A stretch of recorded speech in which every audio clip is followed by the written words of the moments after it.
My name is Andrea Greimel, and I teach at Carvajal Early Childhood Center in the San Antonio Independent School District. I currently have 18 children in my early childhood dual language classroom. About half of the kids come to me speaking English in their home and the other half speaking Spanish. The goal for all of us is high achievement and eventually high levels of academic proficiency in both English and Spanish.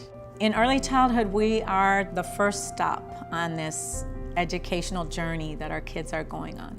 We want them to develop a love, a fascination with reading, with stories, with writing, with numbers, with learning, with working together. For me, I really celebrate those moments when a child who came to me with very little language suddenly blossoms. And one example is when we were dramatizing the story of Pueblo de Maíz. I begin with some of my less verbal kids playing the role of the corn plants. And really all they need to do is stand there. They don't have a demanding linguistic role at that point. But what's happening is that they are observing their peers marching around and making proclamations as red ants. And while they're watching this, there's a transformation taking place. One of those little corn plants, little girl, came to me and said, "Yo quiero ser hormiga roja.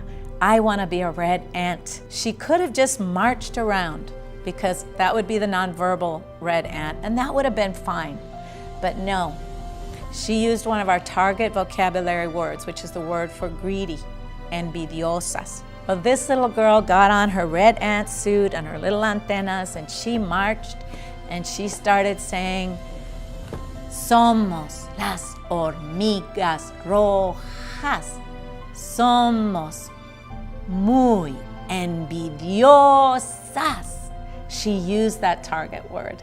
She said, "We are the red ants and we are greedy." She put all that together. She got the social concept of greed.